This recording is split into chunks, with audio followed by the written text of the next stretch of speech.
Assalamualaikum warahmatullahi wabarakatuh. Hari ini pertemuan ke-14 mata kuliah etika profesi, kita akan bahas tentang berbuat kebaikan.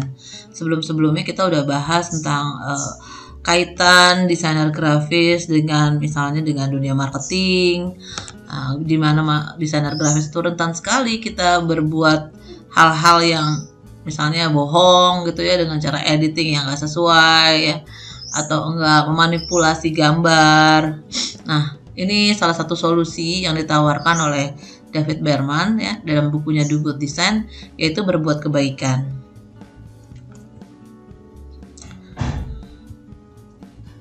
Ini menarik sekali ya teman-teman. Katanya Uncle Ben, pamannya Peter Parker, Spider-Man, di dalam kekuatan yang hebat terdapat tanggung jawab yang besar. Kalau kita udah tahu keunggulan atau kelebihan kita sebagai desainer grafis, kita bertarung di ranah persepsi ya. Betapa orang dengan mudah bisa dirayu gitu misalnya ya, bisa jadi marah, bisa jadi senang dengan visual ya. Itu kan sebuah kekuatan. Nah, tapi di balik itu kita juga punya tanggung jawab yang besar. Albert Einstein juga bilang begini, kita tidak dapat menyelesaikan masalah dengan menggunakan pola pikir yang sama saat kita menciptakan masalah. Ketika kita usianya di saat ini nih, di kuliah semester 8, kita lihat anak-anak SD belajar matematika ya, pembagian atau pecahan-pecahan, mungkin kita pikir, dulu gue susah ngerjain itu, tapi sekarang itu kan gampang banget, karena kita udah punya cara berpikir yang berbeda ketika kita dapat masalah. Nah, artinya apa? Artinya ketika kita berbuat kebaikan, juga demikian, menyelesaikan masalah bukan dengan pola pikir yang saat kita menciptakan masalah ya. Nah, harus ada step-step atau langkah-langkah yang lebih maju gitu. Desain dan promosi. Ini ya, kita juga udah bahas ini beberapa pertemuan sebelumnya, bahwa saat ini promosi yang beretika bisa menjadi alat marketing paling efisien. Ketika kita bicara promosi, ini bukan hanya pada bidang marketing aja, tapi banyak hal, misalnya dalam bidang personal branding, menjadi kandidat apa? Kandidat wakil rakyat gitu ya misalnya. Dipromosikan sebagai CEO atau apa ya, jabatan itu juga kan promosi. Artinya harus ada langkah-langkah di mana yang kita tempuh adalah nggak hanya mengunggulkan kompetisi dari sisi kinerja, tapi juga etika. Mengirim produk yang hebat ke tangan konsumen benar-benar membutuhkan melalui komunikasi yang jelas, indah, adalah bisnis yang menguntungkan dan bertahan lama. Ini formula yang lain ya. Jadi harus ada prinsip komunikasinya jelas, indah, tapi juga menguntungkan. Dan yang paling penting adalah bisa bertahan lama, sustain. Sementara itu promosi yang menyesatkan bisa menghancurkan. Ya, kita udah banyak lah lihat contoh-contoh di sekitar kita, kalau misalnya terlalu banyak bluffing, terlalu banyak ngangkat-ngangkat produk kita sendiri, terlalu banyak angkat-angkat jagoan kita ya, ternyata nggak sesuai dengan kenyataan, banyak yang bisa menimbulkan kecewa. Dan kalau kecewa artinya orang udah nggak mau lagi, reputasi hancur.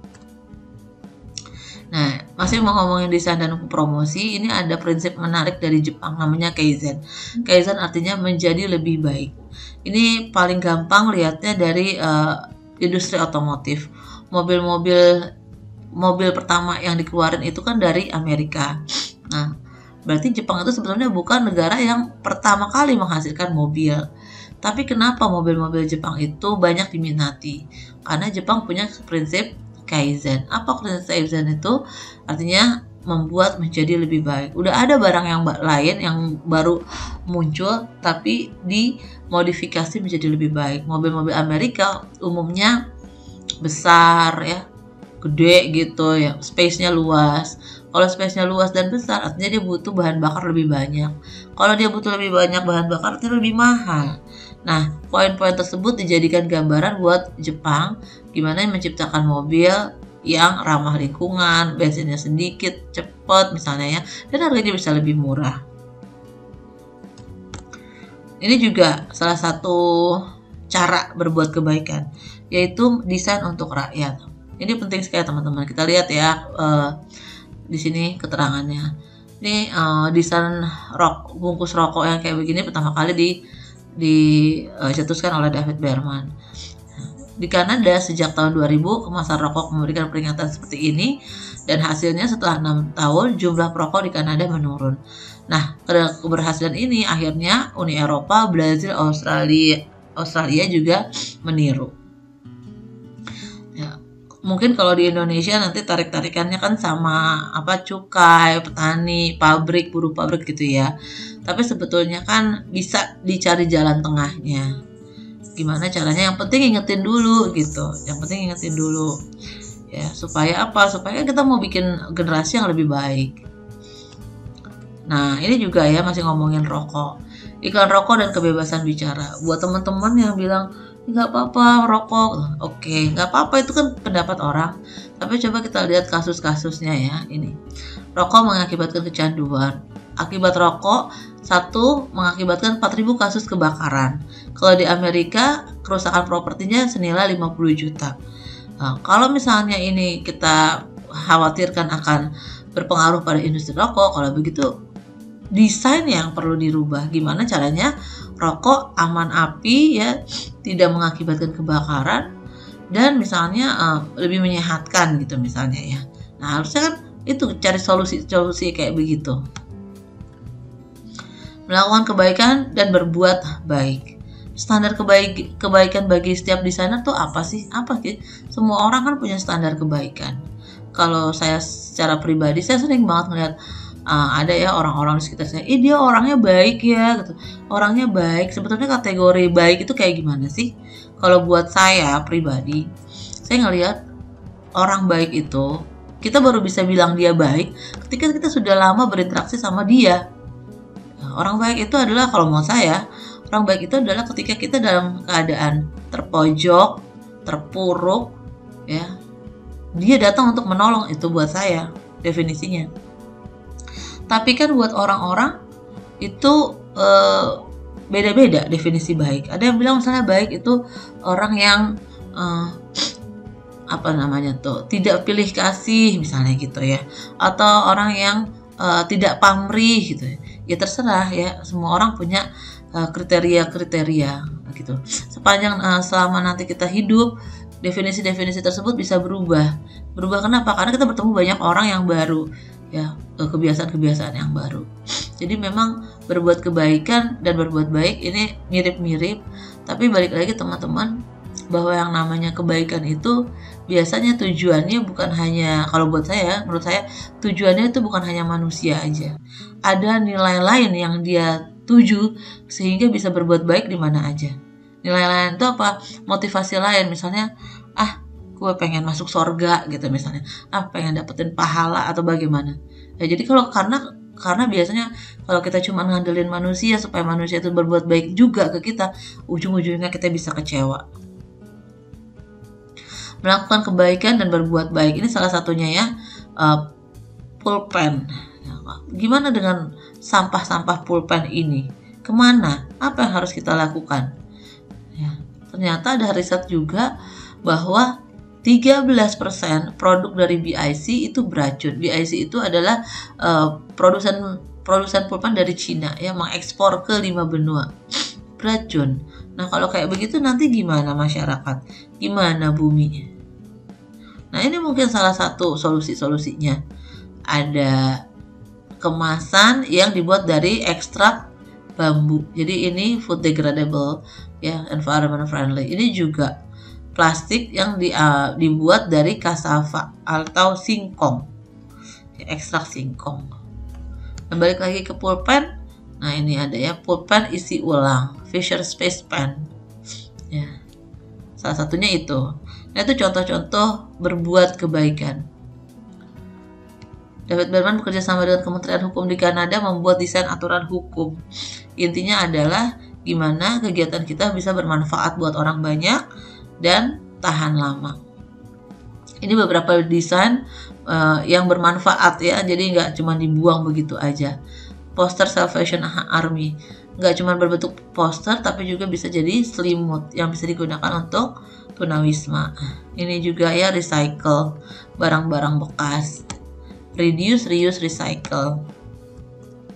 Ini apalagi ya, William Warren bilang cells for life. Jadi ini bikin rak buku tapi bisa di knockdown gitu jadi peti mati. Ya, jadi setiap kita ngelihat rak ini kita terbayang akan kematian. Singgi Katono, limbah kayu. Limbah kayu akhirnya dibikin jadi radio vintage kayak gini dan ekspor ke luar negeri. Ini ada video dokter yang dibayar sampah, mungkin teman-teman juga udah pernah denger ya. Awalnya memang diketawain, ih kok kayak begitu sih dokter, tapi ya balik lagi punya niat yang lain, yaitu memberdayakan masyarakat, meminimalisir sampah. Akhirnya orang lain ya, mata dunia juga ngelihat, oh ini dia berkontribusi. Ini juga ya lagi rame ya, Pandawa Group, 5 pemuda baru-baru ini viral bersihin sampah. Oke. Jadi kalau kita berbuat kebaikan itu buat siapa? Buat orang lain. Ternyata enggak, teman-teman. Ternyata itu buat kita sendiri. Buat apa? Buat kita sendiri. Melatih diri kita menjadi lebih sensitif, lebih kreatif. Dan itu benar-benar ya nanti kebaikan-kebaikan yang kita share ke orang lain itu berbalik pada diri kita. Hidup jadi lebih tenang. Terus rezeki juga dicukupkan ya. Tapi sekali lagi ya, memang itu nggak gampang, perlu kelegaan, kerelaan. Tips untuk para desainer ada 3P, people, planet, and profit. Ini hal yang harus kita pikirin. Pertama, mikirin orang lain, mikirin dunia ini, dan kita juga harus pikirin keuntungan. Kenapa? Dengan keuntungan ini kita bisa growth, kita bisa tumbuh, dan mudah-mudahan bisa sharing lagi ke orang. Kedua, paksakan diri Anda pada lingkungan yang lebih baik dari saat ini. Teman-teman ngerasa hidupnya udah lebih baik, coba ketemu sama orang-orang yang punya misi visi yang lebih baik lagi. Nah, kalau kita udah ada di lingkungan yang baik, teman-teman, kemudian turun di lingkungan yang banyak sikut-sikutannya, banyak sirik-sirikan, itu kita dengan secara tidak langsung kita ngerasa nggak enak di situ. Kita nggak enak, kita risih, kita jengah, ya, karena udah ada di lingkungan yang positif. Jika Anda menemui belum cara, ajak teman-teman yang merasakan hal yang sama. Nah, salah satunya juga ini dia ya, kita kan tipe yang biasa kalau mau berbuat kebaikan suka nggak enak. Agak lucu sih sebetulnya, mau berbuat kebaikan itu nggak enak. Misalnya nih, lihat papan tulis lagi kotor gitu ya, mau ngapus nggak enak. Kenapa? Biar aja orang yang lain. Takutnya kalau kita spontan menghapus, ntar ada yang cie-cie dan gitu-gitu. Padahal nggak peduli ya mau cie-cie itu apa maksudnya tuh. Dibuang pikiran-pikiran yang kayak begitu. Silahkan lakukan apa yang sudah dibisikkan oleh kata hati kita ya. Berbuat positif gitu. Ada sampah, pungut. Ya.